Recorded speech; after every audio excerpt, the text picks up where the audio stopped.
David Gilmour, Brian May, Jeff Beck, so many other melodic players have that one thing in common. And it's that one thing that typically players miss. And it's really unfortunate because once you have it, man, your playing is really going to be as good and as expressive as those guys. This video is going to fix that once and for all for you. My name is David Wallimann, and this channel is all about helping you express yourself on the guitar a little bit better. And I do this by sharing everything I've learned in my 30 plus years of teaching and coaching guitar professionally. This video is about melodic playing, but if you want to go a little further with this topic, I highly recommend you check out the description of this video, in which there's a link that'll take you to a free workshop. In that workshop, you're going to learn about a framework I use every single day, and that framework allows me to play melodic in any circumstances. But do that after this video because I think this one is going to be a big payoff for you. First things first, let's talk about this, the guitar. There's nothing magical about it. It's really just a piece of wood with strings, and the music is not hidden in there. As much as I love the idea, it's kind of a cool idea that people have that, oh, there's songs that are hidden in there. No, the songs are coming from inside. So that's the first thing that you need to realize. If I throw in a backing track, for example, here I have something in A major, and I start playing without thinking about the music that I want to play, what do? Well, I find an A major position that I'm comfortable with, or maybe an A major pentatonic, and then I'm going to rely on the licks that I'm comfortable playing.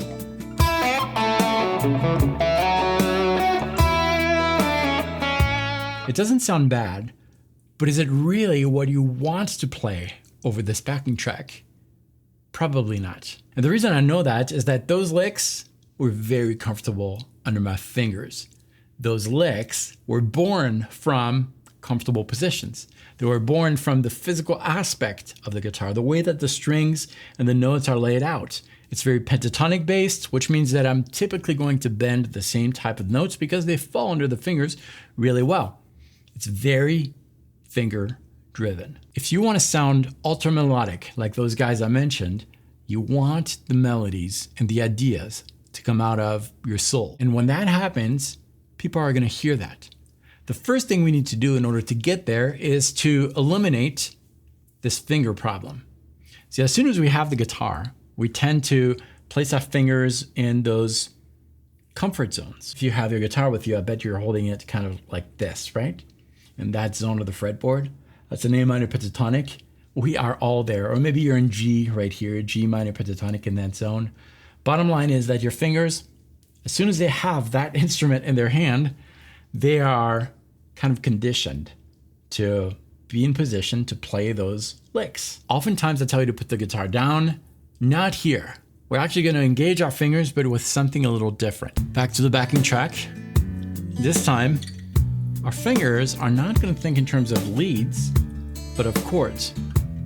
Let's listen to those chords and play them. We're starting with an A major, A, F sharp minor, B minor.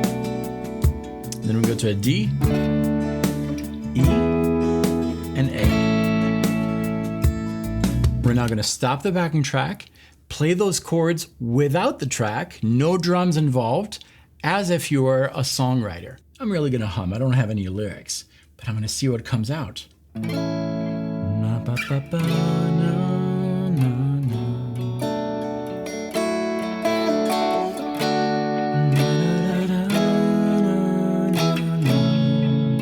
you like what you're singing, repeat it.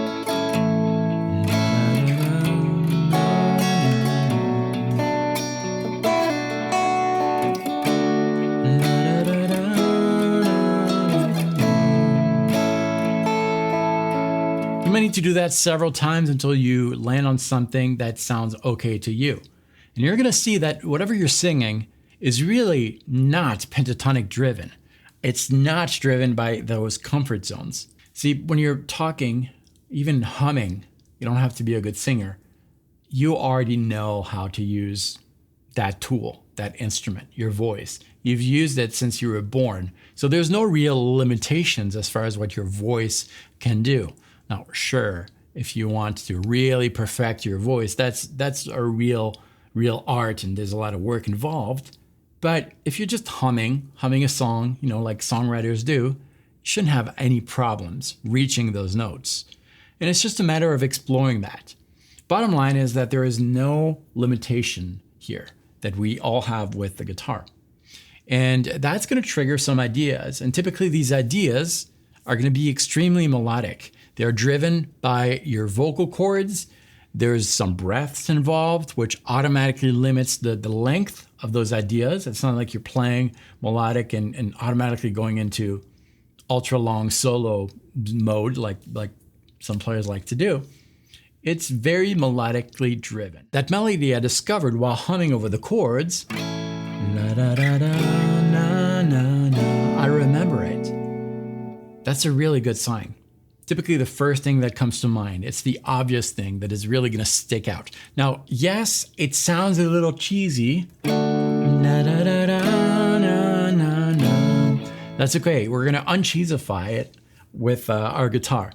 But the source of the idea is there. So now I'm gonna try to fish around on my guitar to find la da da da, those notes. La, here it is. Na, ta, ta, ta. There it is. Na, pa, pa, pa. Now notice this, what I'm playing here is not comfortable. It's not pentatonic driven. And that's another good sign.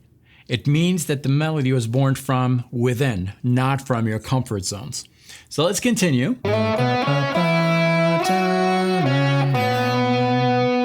Then the next part.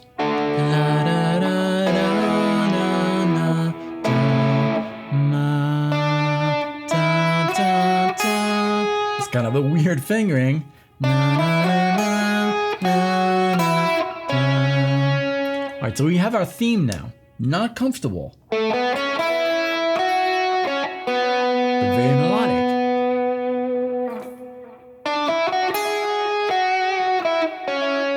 That is going to work really well over the track, and I know it because the theme was born from humming.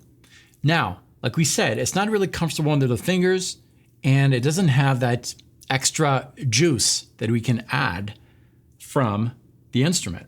Remember I told you that this right here doesn't hide any melodies. The melodies come from inside. But this, however, hides a lot of interesting spice you can add to that melody. And I'm talking about bends, slides, all those expressive things that you can do on the instrument. So now let's uncheesify our theme using all that spice we find in the guitar. So maybe we'll approach this with a slide. Slide down. There's a lot of things we can do. And then I've got, how about instead of playing this right away, I do a little bend here. Well, that's kind of cool. Or, oh, that's cool. Yeah. As you're playing this, you're going to get more and more comfortable. We'll bring the backing track in. First things first, I'm really not playing anything. The backing track is kind of telling me the setting of the story, and then I'm going to place my characters. Really easing into it before I play my theme. Just maybe a few notes, which kind of allows you to test your tone, make sure everything is good. And when you're ready, you're going to get into your theme. Here it is.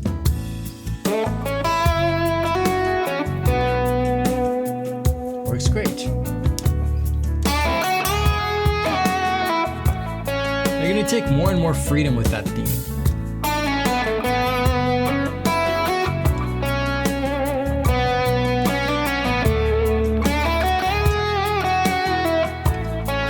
Now, don't just repeat the theme, you can allow yourself some licks.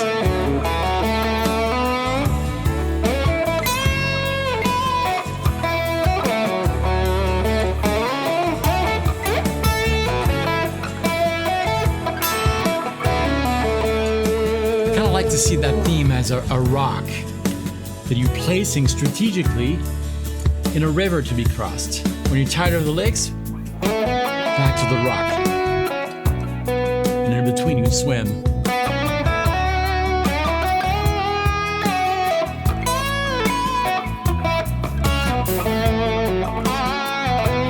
Now I'm swimming.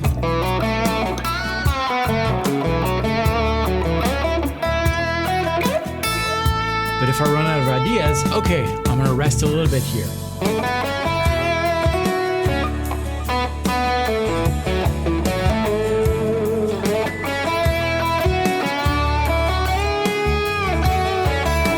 I promise you that your absolute best ideas to be played on this are still inside.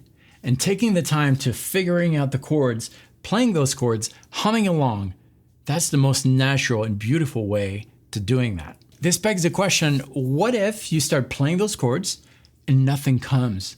You try to hum, but it just doesn't work. You don't have any inspiration. Well, that happened to me many, many times until I discovered this formula. It's the workshop I told you at the beginning of this video. This truly works. My friend, if you like this video, this right here is really going to help you. Unlimited amount of ideas. It's very unconventional, but man, does it work. I'll see you in the workshop.